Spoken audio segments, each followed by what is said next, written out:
Hi guys, and welcome back to my channel, or welcome if you guys are new. I'm Tess and I post a bunch of different content here on YouTube, and today I'm doing my winter 2026 wrap up. I originally filmed one at the end of February or like the beginning of March, but I just didn't get a chance to edit it, and I figured why not just do quarterly wrap ups. I think that feels like less pressure on me to do wrap ups like every month or every other month.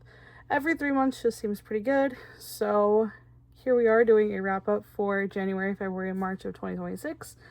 I read an astounding 13 books in the first 3 months of the year. So I feel pretty good about that. I think it came out to 9 physical books, which are right here next to me, and 4 ebooks. Yeah, which is actually pretty good because I'm trying to also read more of what's on my physical TBR than what's on my ebook TBR, but also read my ebook TBR too because there's a lot of books on there. So yeah, anyway, I'm going to just kind of go through. So we do have the list of books and my ratings and stuff like that from each month, which I also put down here for you guys as well. So the first book that I read in January is the second book in the young adult Murder, She Wrote series. It's called Carry My Secret to Your Grave, and this is by Stephanie Cohn. I think that's how you pronounce her name. I'm sorry if I butchered it. I'm really bad at pronunciation sometimes. This one was really good. I love this series. I love following Bee and her adventures and stuff like that. This one actually dives more into a drowning of a teenage girl that went missing in her town. But this is also a really good, like, nice mystery series. It's really relatively short, like 275 pages or something like that. So these are really nice, like, quick reads and stuff for, like, young adult mysteries, which is what I love. This one I gave 5 stars too. Then we have Arcana Academy by Elise Kova, and I actually met Elise at a Barnes & Noble opening in Lakeland back in November. She just signed my book right here, and I loved this. I think I gave this, I did end up giving it 4 stars, but it really was really good, so maybe I'll bump that up to like 4.25. This follows Clara as she goes through the academy that is put on by a prince, and he's also kind of saves her from jail. There's a bunch of really cool tarot magic in here, and I don't read a lot of books about tarot, so this is really cool. And also, like, the edges are just so pretty, like gold sprayed edges. They look bronze on camera, but they're gold in person, and I cannot wait for the second book to come out in the series. I loved it. The next book, I might have to put like pictures of the ebooks up right here because I don't know how they're going to translate on my iPad. Alright, and then the next one we have is Masala Chai Mystery Club by MJ Soni. This one, I liked it. It was okay, but I didn't love it. This was an arc that I got from NetGalley, and it was really cute. I did like the story. There was a lot of mystery that had to be solved in here, and everything, like deaths and stuff. But my only thing is that with a lot of like cozier mysteries, you always have like the amateur detective kind of trope, and I'm just like not really huge into that. So I think that's like kind of like hindered my rating down to 3.75. I'd recommend it if you like cozy mysteries and like the whole like amateur sleuth, amateur detective kind of trope, then I would definitely recommend that to you. But it was really good. I also tallied everything up because I'm a giant nerd, and my average rating for January was 4.25 stars, which is not bad. February, I read 4. And the first of which was Daydream by Hannah Grace. This one I gave 4 stars to. This is the third book in the Maple Hill series. It's Icebreaker, Wildfire, and Daydream. This one definitely had the most plot but the least spice. And honestly, I picked this series up for the spice. I mean, it was there, and I definitely can relate to a lot of things that Henry was saying in the story. But it was still like, I kind of picked this series up for spice, not really for plot. So it's like, I did give this one a solid 4-star rating. I did enjoy it. It's just like, some parts of it were kind of hard to get through, but also for the most part, it was actually pretty good. So this one definitely is still spicy, but it's definitely not nearly as spicy. Like on the chili pepper scale, I would personally put like Icebreaker like a 3. This one at maybe like a 1.5 or a 2. And then Wildfire probably like a 2.5. Like the spice, like the plot, it's kind of weird. Like the plot goes up, but then the spice goes down. But this one was good though. We have another ebook. I actually found this on a Stuff Your Kindle day, and I found this really cute series about a cat. It's called The Adventures of Jack the Cat the Food Thief, and it's again about a little black cat named Jack. And this first book, he is trying to figure out who stole the street cat's food supply, which Jack is a leader of what they call the 5 streets, and he is like the leader of the first street. Like, you have, each street has its own leader, and his responsibility is to make sure that the cats of First Street are okay and make sure that they're not going into like the other territories and stuff like that, because some of the cats are very territorial and some of the leaders don't like other cats going over there and everything. But this one was really cute. I gave this one a 4-star rating as well. It's a really cute mystery if you like cats, if you're a cat lover and a mystery lover.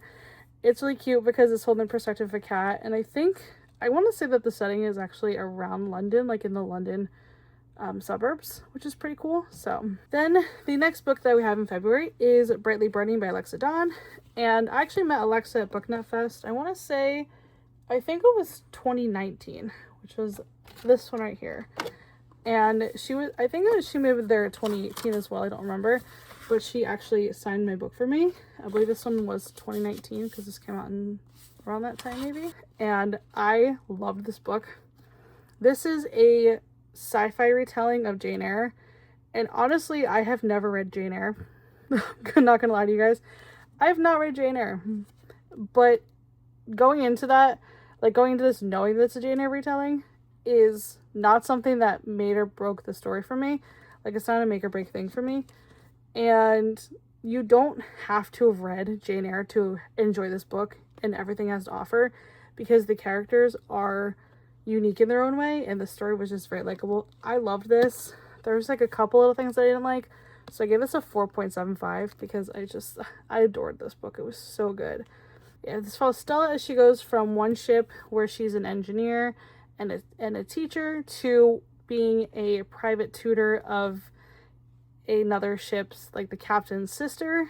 And this was really cute. I loved it. The ending, this ended up so well too. This is a nice sci-fi standalone, so definitely go for it if you like sci-fi. And then the last book I read in February was Out of Left Field by Chris Whaley. I think that's how you pronounce their name. I'm sorry if I mispronounced it. But I read this one because it was the start of baseball season.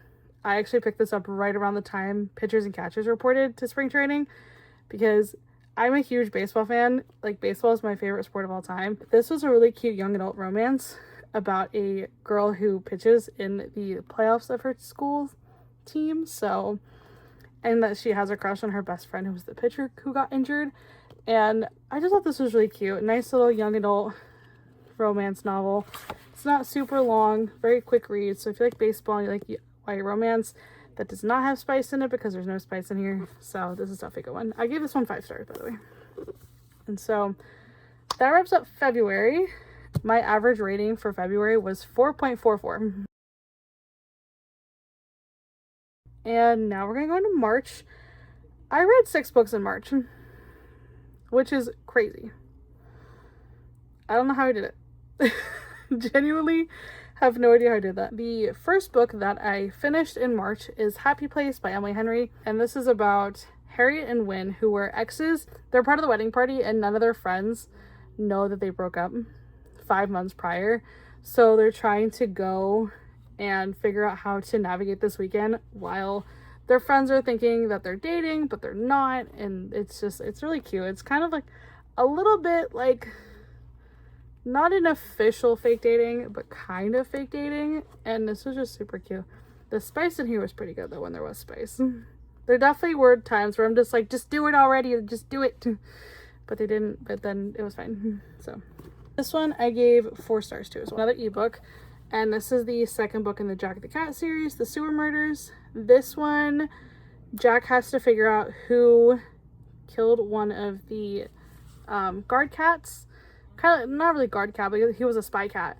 And they found him, or a little kitten found him in the, like, communal feeding area. I forget what they call it. The allotment, I think that's what it's called. But he found him when he was trying to go for food and trying to help couple of the cats like that he looked up to. Jack has to figure out who killed the spy cat, and he goes into the sewers and starts learning the sewer system of the city and everything, and how things run down there. And it was really cute. This series is super cute. I'm almost done it, so it's really nice. And that one was another 4-star read. The next book is The Shadow Sister by Lily Mead. This follows a girl named Casey who has to navigate life with her sister missing, but then her sister comes back extremely traumatized, and they have no idea what happened. But Casey is the only one who Sutton fully remembers, and even though their relationship was very rocky, where it was very like unrequited, like relationship wise, like they would have so many fights and everything, and Casey didn't really like her sister and vice versa. But then after Sutton went missing and comes back, she's really attached to Casey and she has to navigate that. And so it was just actually really cute. But then there's a little bit of like a fantastical twist at the end of it. So you definitely have to read on, because I'm not giving you any spoilers for that, guys. Sorry, not sorry.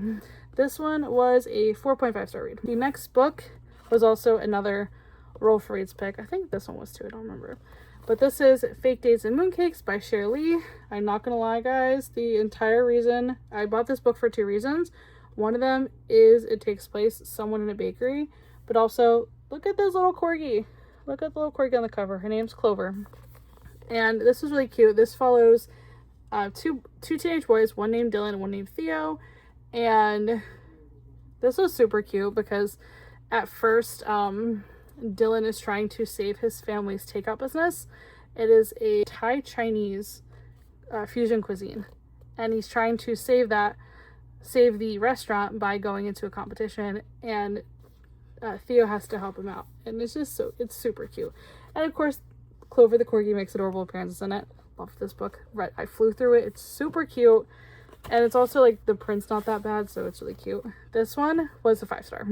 I finished the last 2 books on the same day, but I'm going to discuss this one first because I just want to save my favorite book of so far of the year for last. And the second to last book that I finished in March was World's End by I keep forgetting to say the author's name of this book series, Sven Rodriguez Wagner. I think that's how you pronounce her name. And this is World's End. This is the 3rd book in the Jack the Cat series. There are 4 books. I've read the first 3. I'm currently reading the last one. And this one, Jack has to venture into the city because one of the other street leaders ends up getting captured. And as does one of the rats that they have a very good relationship with in the streets. He goes missing as well, so it's up to Jack and his new girlfriend, Moo, who is a little black cat as well. It is up to them to figure out who took the rat and the street cat, and to bring them home safely in one piece. So this one was really cute. It definitely had a little bit of fantasy in the end. A little bit more of a fantasy element than you've been getting throughout the whole series. And that one was a 4.5-star read. And the last book that I finished in the first quarter of 2026 is also my favorite book so far this year. And that is The Burning Queen by Aparna Verma. And now I annotated this one as I did the first book in the series, which is called The Phoenix Gang. And these 2 books were absolutely phenomenally written. I'm obsessed with both of them. I'm obsessed with Aparna's writing. She's also an absolute sweetheart. And also, fun fact, I read this book a couple years ago, and I found out that there's misprints in here. So there's about 30 pages in here that repeat, which is why there's like this tab here. And I annotated both The Phoenix King and The Burning Queen. And honestly, this book was so good. You follow Alina, who is a queen who can wield fire. And it's super cool to see kind of who she's becoming as a queen, and also the prophet Samson and everything. Hopefully that's not too much of a spoiler. You guys have to read this book in case if you have not read either one of these books. You have to read them. It is almost a completed trilogy. Obviously, the first 2 books are out. The 3rd one is supposed to come out either later this year or early next year, because this came out in November. And, oh my gosh, guys, 5 stars. Like, if I could give this book 6 stars, these 2 would both be 6-star reads. And also, hopefully, they come out with another special edition of The Burning Queen, because this is the Acrylic Picks Book Nook version of the Phoenix King, and it's so beautiful. There's actually, I put the artwork in the book where it's supposed to go. There's actually like art that goes in the pages and everything. This edition is absolutely stunning. You have like the mountains and everything here. It's just, this book is so beautiful. I'm also kind of bummed because I have an arc of the Phoenix King that I got in Book Fest 2023.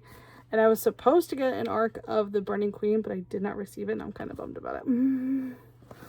But it's okay, Orbit. I forgive you. I forgive you, Orbit.